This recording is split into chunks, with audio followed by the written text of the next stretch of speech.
50 ரூபாய் 60 ரூபாய் லஞ்சம் பெறுகிறார்கள் என்று பதிவு செய்திருக்கிறார். மன்னிக்கிறேன் வர்றேன் சார், பேசலாம். இந்த ஆட்சியிலும் 50 ரூபாய் லஞ்சம் பெறுகிறார்கள் நெல் கொள்முதல் நிலையங்களில் என்று ஒத்துக்கொள்ள தயாரா? அதையும் நீக்க முடியாது, இதையும் நீக்க முடியாது. ஏன்னா மேல போயிட்டு எல்லாரும் மக்களுக்கு போயிட்டாங்க. யார் எங்க இருந்தாலும் நீங்க வாங்கினாலும் மக்களுக்கு தெரியுது. அதை இல்லைன்னு மட்டும் சொல்லாதீங்க. வணக்கம். அந்த கிஃப்ட்னு சொல்றதும் லஞ்சம் தான், தன்மானமும் லஞ்சம் தான். மாண்புமிகு நீர்வளத்துறை அமைச்சர் அவர்கள். மாண்புமிகு பேரத்தலைவர் அண்ணன் தான் பேட்டி கொடுத்தாரு. அண்ணன் தான் பேட்டி கொடுத்தீங்க. அத நாங்க பாட்டு 7 தானே இருக்கணும். எங்களையான சேர்க்கிறீங்க அதுல? எந்த கட்சியா இருந்தாலும் பண்ணக்கூடாதுன்னு சொன்னாரு. அதுக்கு எதுக்கு எங்க பேரை சொல்றீங்க நீங்க? முந்தைய ஆட்சி காலங்களில் நேரடி நெல் கொள்முதல் நிலையங்கள் மூட்டைக்கு 40 ரூபாய் 50 ரூபாய் 60 ரூபாய் லஞ்சமாக பெறுவது நடைமுறையாக இருந்து வந்தது. இவ்வரசு அமைந்த பின்னர் அதை களைவதற்காக பல்வேறு நடவடிக்கைகள் மேற்கொள்ளப்பட்டு வருகிறது. கடந்த 19/7/2026 அன்று கடலூர் மாவட்டம் குறிஞ்சிப்பாடி வட்டம் மருவாய் கிராமத்தில் நான் சொல்றேன், உதாரணம் சொல்றேன். கடந்த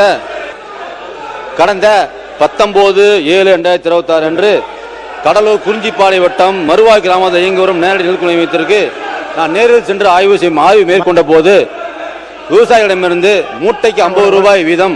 உணவுத்துறைக்கு கொஞ்சம் இருங்க, நீங்க மட்டும் பேசு.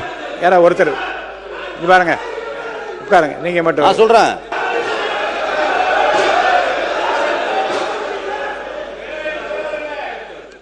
மாண்புமிகு உறுப்பினர் கோவை சேர்ந்த உட்காருங்க. பேரவைத் தலைவர் அவர்களே, காலையிலிருந்தும் இதற்கு முன்னதாக நடந்த மானிய கோரிக்கை எல்லாவற்றிலும் திராவிட முன்னேற்ற கழகத்தின் சார்பில் அமைச்சர்கள் பேசி முடியும் வரை இருந்து சபையினுடைய முழு ஒத்துழைப்புக்கு நாங்கள் நல்கி வருகிறோம். நாடறியும் நீங்களும் அறிவீர்கள். இந்நிலையில் மாண்புமிகு கூட்டுறவுத்துறை அமைச்சர் அவர்கள், உணவுத்துறை அமைச்சர் அவர்கள் நெல் கொள்முதல் நிலையங்களில் கடந்த ஆட்சியில் 50 ரூபாய் 60 ரூபாய் லஞ்சம் பெறுகிறார்கள் என்று பதிவு செய்திருக்கிறார். மன்னிக்கிறேன் வர்றேன் சார், பேசலாம். அப்புறம் என்ன இருக்கு அதுல? ஆக இப்பொழுது அவர் தஞ்சை இல்ல, நான் கான்ட்ரோவர்ஸா சொல்ல பிரதர், கான்ட்ரோவர்ஸா சொல்ல. தஞ்சை மாவட்டத்திற்கு ஆய்வுக்கு வந்தபோது நேரடியாக கேட்கிறார்.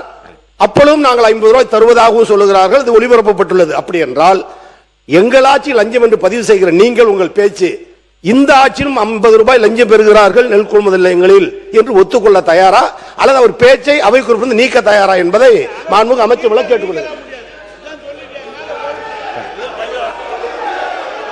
பல்வேறு நடவடிக்கை மேற்கொள்ளப்பட்டு வருகிறது.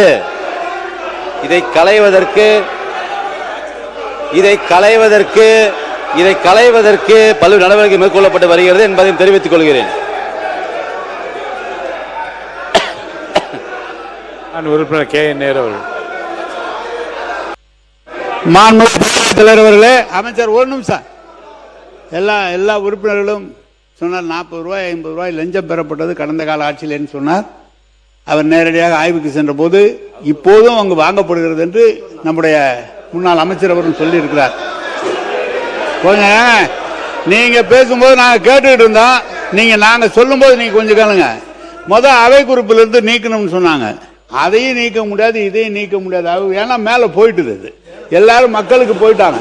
யார் எங்க இருந்தாலும் நீங்க வாங்கினாலும் மக்களுக்கு தெரியுது. அதை இல்லைன்னு மட்டும் சொல்லாதீங்க. வணக்கம். மாண்புமிகு பொதுப்பணித்துறை அமைச்சர் அவர்கள். பேரவைத் தலைவர் அவர்களே, இது உண்மையான ஒரு நிகழ்வு தான். விவசாயிகள் கிட்ட இருந்து 40 ரூபாய் கொள்முதல் செய்யும் பொழுது வாங்கியது உண்மைதான். நம்ம பூண்டி கலைவாணன் கூட ஒரு பேட்டியிலே சொன்னார். அதை அப்ப பயங்கரமான விமர்சனங்கள்லாம் வந்துச்சு.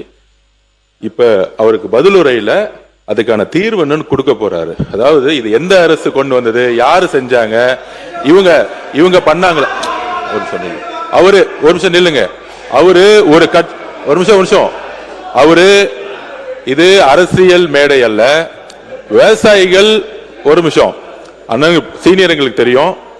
விவசாயிகள் இன்னைக்கு தினமும் சந்திக்கக்கூடிய பிரச்சனையை மாண்புமிகு அமைச்சர் சொல்லிட்டு இருக்காரு. ஒரு கட்சி வாங்கினாங்க, அது அரசியல் மேடையில் வச்சுக்கலாம். சட்டசபையில மரபு மீறி நாங்க பேசல. அதுக்கு தீர்வு இப்பயும் தொடர்கிறது. அதுக்கு தீர்வு என்ன செய்ய போனுங்கிறத அமைச்சர் சொல்லுவாரு.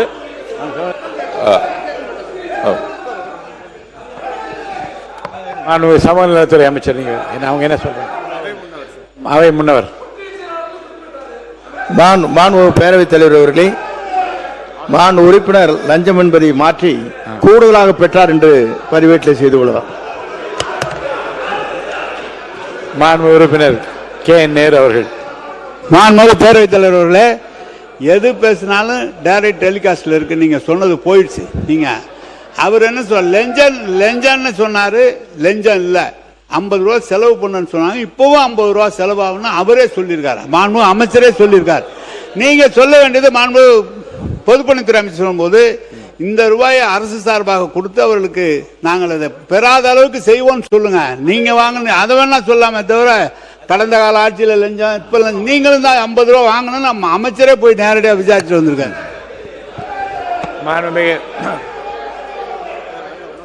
கொண்டு போய் அவர்களுக்கு உதவியாக, சன்மானமாக, கிப்டாக அவர்கள் இதை கொடுக்கிறார்கள்.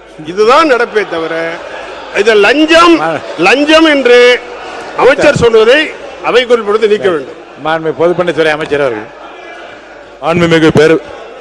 மாண்புமிகு பேரவைத் தலைவர்களே, அந்த கிஃப்ட்னு சொல்றதும் லஞ்சம் தான், தன்மானமும் லஞ்சம் தான். ஒரு பதிவு பண்றேன். விவசாயிகள் சங்கத்தோடைய நாங்க எல்லாரும் 8 பேரும் சந்திச்சோம். அது விளக்குறோம். நாங்க அவங்க சொன்னது என்னன்னா, கொள்முதல் செய்யக்கூடிய இடத்துல நபர்களுடைய அண்ணன் சொன்னாரு, நபர்களுடைய பெயர் விலாசம் இதெல்லாம் சரியா இல்லைன்னு சொன்னாங்க. அதுல மெயினா ஊராட்சி பிரதிநிதிகளும் கட்சி சார்ந்தவர்கள், யார் அதிகாரம் மிக்கவர்களா இருக்காங்களோ கட்சி சார்ந்தவங்க கொள்முதல் இடத்துல இன்ஃபுளுன்ஸ் பண்றாங்க. அதை விவசாய சங்கங்கள் எல்லோரும் சொன்னாங்க. அது இந்த அவையில ஒரு கட்சின்னு சொன்னா சில பேர் ஒத்துக்க முடியாம சொல்லுவாங்க. ஆனா இன்னைக்கு இருக்கக்கூடிய விவசாயிகளுடைய பிரச்சனை இது. இன்னைக்கு என்ன பிரச்சனைனா, அரசியல் தலையீடு கொள்முதல் நிலையங்கள்ல இருக்கு. அந்த கொள்முதல் நிலையங்கள்ல அரசியல் தலையிடாமல் எந்த கட்சி சாரு கூடாது. அது டிவிகேவோ, டிஎம்கேவோ, ஏடிஎம்கேவோ எந்த கட்சியும் இருக்கக்கூடாது. இதுதான் எங்களுடைய நிலைப்பாடு. எங்களுடைய முதலமைச்சர் கொள்முதல் நிலையங்கள்ல அரசியல் தலையீடு இல்லாமல் நேர்மையான முறையில் கொள்முதல் நடக்கணும்னு நினைக்கிறோம். இப்ப அண்ணன் சொன்ன மாதிரி 40 ரூபாயும் 50 ரூபாயும் கூடிய சீக்கிரத்தில் இருக்கக்கூடாதுங்கிறத எங்களோட நிலைப்பாடு. அதுக்கான தீர்வை அமைச்சர் சொல்லுவார். மாண்பு உணவுத்துறை அமைச்சர் அவர்கள். இப்ப விவாதம் போதும், உட்காரு, நீ பேசுங்க. உணவுத்துறை அமைச்சர். இல்ல உணவுத்துறை அமைச்சர் முடிங்க சீக்கிரம். இல்ல நான் எப்பவும் அருமையான கருத்து. மாண்பு நீர்வளத்துறை அமைச்சர் அவர்கள். மாண்பு பேரவைத் தலைவர் அண்ணன் தான் பேட்டி கொடுத்தாரு. அண்ணன் தான் பேட்டி கொடுத்தீங்க. அத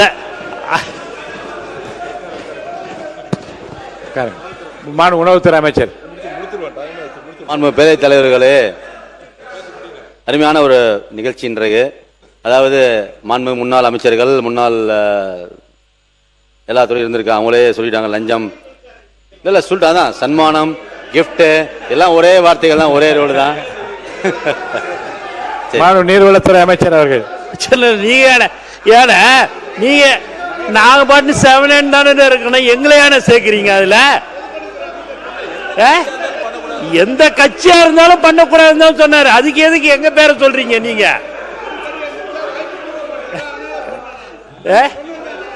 இல்ல அவரு எந்த கட்சியாக இருந்தாலும் சொன்னாரு.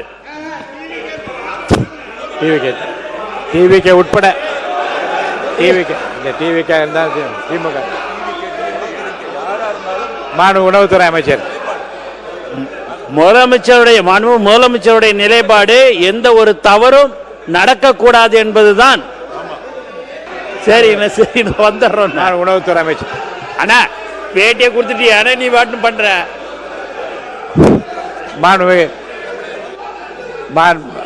இனி இருங்க. அரசு அமைந்த பிறகு, முதலமைச்சர் அரசு அமைந்த பிறகு இதை களைவதற்கு பல நடவடிக்கை மேற்கொள்ளப்பட்டு வருகிறது.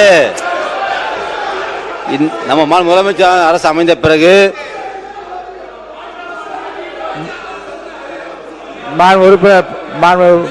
உட்காருங்க. உணவுத்துறை அமைச்சர் நீங்க பேசுங்க. நம்ம முதலமைச்சர் அரசு இந்த அரசு அமைந்த பிறகு இதை களைவதற்கான பல்வேறு நடவடிக்கைகள் மேற்கொள்ளப்பட்டு வருகின்றன. அவ்வளவுதான், கவனிக்கணும்ல, வருகின்றன. கடந்த 19/7/2026 அன்று கடலூர் மாவட்டம் குறிஞ்சிப்பாடி வட்டம் மருவா கிராமத்தில் இயங்கி வரும் நேரடி நெல் கொள்முதல் நிலையத்தில் நான் நேரில் சென்று ஆய்வு செய்த போது மேற்கொண்டது போல விவசாயமிருந்து ரூபாய் 50 வீதம் கூடுதல் தொகை பெறப்படுவது உறுதி செய்யப்பட்டதை அடுத்து சம்பந்தப்பட்ட பட்டியல் எழுத்தர் பணி நீக்கம் செய்யதும் 2 பணியாளர்களை பணியிட மாற்றம் செய்தும் உத்தரவிடப்பட்டுள்ளது. இச்சம்பவம் மூலம் நேரடி நெல் நிலையங்கள் விவசாயிகளிடமிருந்து எவ்வித கூடுதல் பெறுவதை அரசு ஒருபோதும் அனுமதிக்காது என்பதும் முறைகேடுகளில் ஈடுபடும் அலுவலர்கள் மற்றும் பணியாளர்கள் மீது கடுமையான நடவடிக்கை மேற்கொள்ளப்படும் என்று உறுதி செய்யப்பட்டது.